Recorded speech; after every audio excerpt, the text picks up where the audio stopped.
Aucun souvenir ne me hante. Risible, intrigante à bouclette. Celle dont vous parlez a disparu. Personne ne sait où elle se trouve. Et personne ne le saura jamais. Lancelot dans Kaamelott, un personnage connu principalement pour être le grand méchant de la série et du film. Mais définir ce personnage par ce simple fait est d'après moi un peu dommage, car Lancelot renferme une certaine complexité qui mérite d'être développée. Vous l'aurez compris, aujourd'hui nous allons parler de Lancelot dans son ensemble, que cela soit dans la série ou dans le film. Donc, c'est parti. Dans le livre 1, Lancelot nous apparaît comme un chevalier modèle, sûr de lui, courageux, et nous est présenté comme le bras droit d'Arthur. Dès même sa première apparition, c'est-à-dire le 4e épisode du livre 1, Lancelot apparaît à nos yeux comme quelqu'un d'extrêmement prétentieux qui, dans cet épisode, refuse l'existence de ce prétendu chevalier provençal le Gaulois, qui s'avère être Perceval qui s'est gouré de prénom, sous prétexte qu'il a accompli des faits d'armes prestigieux. Le coup du mystérieux chevalier gaulois solitaire à la rescousse de l'opprimé, ça fait vraiment bidon comme légende. Ça vous agace, ça, hein? Quoi donc? Un chevalier solitaire dont tout le monde parle et qui s'appelle pas Lancelot du Lac. Dont tout le monde parle? Lancelot n'accepte pas le fait que quelqu'un ait fait plus ou mieux que lui. Il veut être le premier en tout point, d'un point de vue réputation comme auprès du roi Arthur. Dès le départ, on constate donc que Lancelot est un personnage qui est quasiment similaire à Arthur, mais qu'un seul point les différencie. L'un se considère meilleur que les autres et l'autre fait de son mieux pour que les plus à la traîne se surpassent. L'un se bat pour la dignité des faibles et l'autre non. À tel point que Lancelot va aller jusqu'à renier sa propre famille. En effet, dans l'épisode 29 du livre 3, Lancelot va apprendre que Bohort est son cousin germain. Cette idée le remplit de honte, car pour lui, les autres chevaliers sont des incapables. Et de plus, vu que Bohort est quelqu'un de peureux, il ne veut pas que cette idée de lien de famille entre eux ne soit connue de tous. Le plus important à ses yeux, c'est sa réputation. Il a peur que le royaume soit au courant que Bohort fait partie de sa famille, de peur que ça empiète sur sa réputation. On constate donc, grâce à tous les points cités précédemment, que Lancelot est un personnage qui possède un complexe de supériorité. On peut le constater car il coche plusieurs points des signes qui le définissent. Le premier point étant l'arrogance. Lancelot va plusieurs fois être arrogant envers Arthur ou même les autres chevaliers, ou même avec toutes les autres personnes qu'il estime inférieures. Et ça on peut le voir d'une manière flagrante dans le double épisode, la dispute première partie et deuxième partie dans le livre 3. Vous n'êtes pas de taille à mener la quête du Graal, vous n'avez pas les épaules. De plus, comme vous êtes incapable de vous séparer de la bande de pantins ridicules qui vous sert de gouvernement, vous passez pour un faible et un laxiste aux yeux du peuple et des pays voisins. Puis je vous parle pas des dieux évidemment, ceux-là, s'ils pouvaient parler.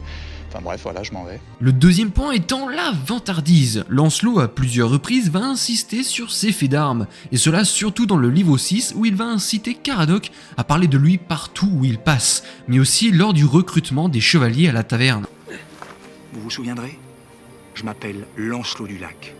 Lancelot du Lac, et je vous ai sauvé la vie. Lancelot du Lac? Voilà.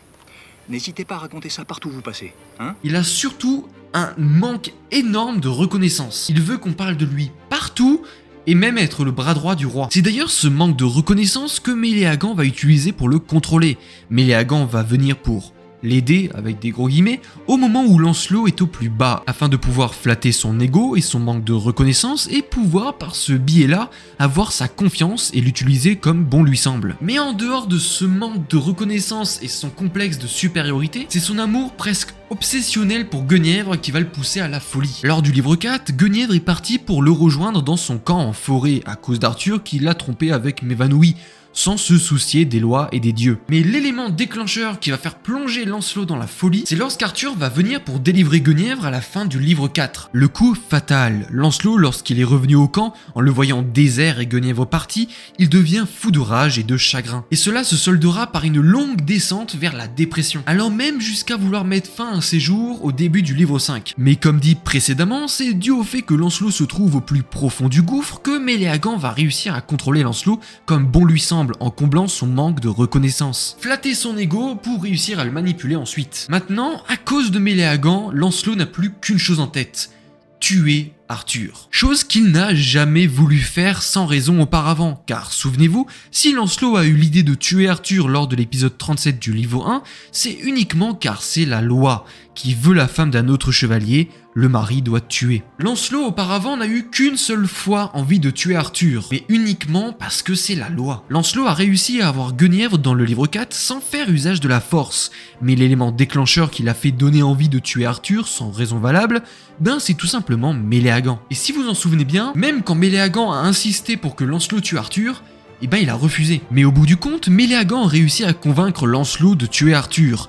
Mais trop tard. Quand Lancelot est arrivé pour le tuer, Arthur s'était déjà taillé les veines. Mais même manipulé par un désir de vengeance et manipulé par Méléagant, il sauva Arthur au lieu de le tuer. Car Lancelot n'a jamais voulu tuer Arthur, il en a simplement toujours été contraint. Soit parce que c'est la loi, soit à cause de Méléagant. Et une fois de plus, comme pour récupérer Guenièvre, il a réussi à avoir le pouvoir sans faire usage de la force, en se montrant menaçant, certes, mais sans jamais faire usage une seule fois de la force. Dans cette tablette, vous avez les pleins pouvoirs. Pardon.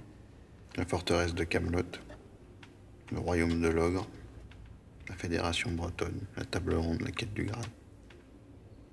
C'est vous qui êtes en charge maintenant. Même lors du livre 4, quand Lancelot avait son camp en forêt, ça n'a jamais eu pour but d'être une menace pour Arthur. Mais ça a simplement été là afin de retrouver le Graal. Et avec tous ces éléments, on comprend donc que Lancelot, au contraire d'Arthur, est le seul à n'avoir jamais fait usage de la force. Lancelot n'a jamais fait usage de la force pour récupérer Guenièvre. Arthur, oui. Lancelot n'a jamais fait usage de la force pour récupérer le trône. Arthur, oui. Et d'ailleurs, en parlant de récupérer le trône, dans Camelot premier volet, et même dans Camelot Résistance, Lancelot n'a jamais eu pour but de tuer Arthur non plus, mais simplement de le retrouver. Mais vous allez me dire, mais depuis que Lancelot est arrivé au trône, ça a fait un régime autoritaire, et vous aurez raison. Mais si je vous disais que ce régime autoritaire est une illusion, ou du moins une simple question de point de vue. Si Lancelot a démilitarisé tout le royaume, c'est uniquement pour mobiliser le plus de monde possible à la recherche d'Arthur. Tous les problèmes du royaume dans Camelot premier volet, que cela soit les taxes, les contrôles, le couvre-feu, tout est mis en place pour un seul et même objectif. Trouver Arthur. Je pense personnellement que si le problème qui est de retrouver Arthur n'avait jamais été présent, le régime de Lancelot n'aurait pas été tant différent que celui d'Arthur d'un point de vue du peuple. Mais bon, vu le caractère de Lancelot, je pense que la seule chose qui en pâtirait serait l'ambiance au sein du château de Camelot. Mais bon, revenons à quelque chose de plus concret et pas par rapport à un point de vue personnel. Dans Camelot premier volet, le caractère même de Lancelot a quasiment changé. Il n'est plus aussi courageux, moins dynamique, mais a plus l'air fatigué par sa simple situation. Comme si sa situation de roi de l'ogre et aussi de la recherche d'Arthur le fatiguait. Même son accoutrement le montre très bien, il paraît rongé de l'intérieur et extrêmement refermé sur lui-même. Il paraît presque dépressif. Comme s'il subissait sa situation plus qu'il ne l'apprécie. C'est complètement compréhensif. Car Lancelot n'a jamais vraiment voulu le trône, il a été à nouveau contraint de prendre le pouvoir, car c'est Méléagant qui l'a poussé à avoir cette mission. Mais c'est une chose qu'il n'a jamais vraiment souhaité au fond de lui.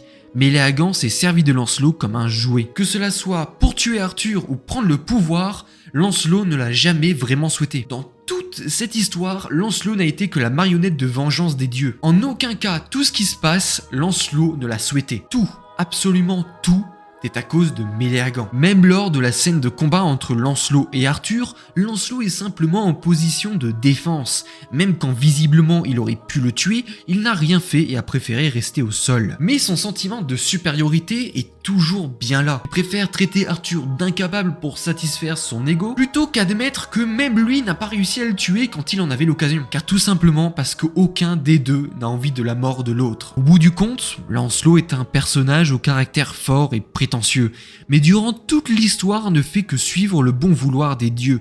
Il n'a jamais voulu tuer Arthur, ni même prendre le royaume. Il a été manipulé pour. L'histoire de Lancelot, c'est l'histoire d'un homme qui est tombé fou amoureux d'une femme qui lui était inaccessible. Cette inaccessibilité l'a rendu faible et les dieux avec Méléagant ont joué avec cette faiblesse pour se servir de lui comme punition pour Arthur. Et cela l'a rendu fou, quitte à enfermer sa femme qu'il aime par peur de la perdre. Au bout du compte, Lancelot ne serait-il pas devenu un méchant malgré lui ? Et voilà, cette vidéo touche à sa fin, j'espère vraiment qu'elle vous aura plu. Si c'est le cas, comme d'habitude, n'hésitez pas à mettre un petit pouce en l'air et à vous abonner sans oublier d'activer la cloche. J'espère que vous avez vraiment apprécié cette vidéo parce qu'elle m'a pris beaucoup plus de temps de travail que d'habitude. Habituellement, ça me prend quand même un peu moins de temps et là, j'ai rempli beaucoup plus de pages de développement que pour les autres vidéos. Bon, du coup, on arrive à la fin de la vidéo, n'hésitez pas à me suivre sur tous les réseaux sociaux, Twitter, Facebook, Instagram, Discord, tous les liens sont en description. N'hésitez pas à me rejoindre et aussi sur Twitch, bien évidemment. N'hésitez pas à me dire en commentaire bien sûr ce que vous avez pensé de la vidéo, quelles sont vos interprétations concernant ce personnage. Et n'hésitez pas à aller voir d'ailleurs la dernière vidéo qui est sortie sur Caradoc, ou même encore celle que j'ai fait, où j'ai fait un unboxing Camelot, n'hésitez pas à aller voir.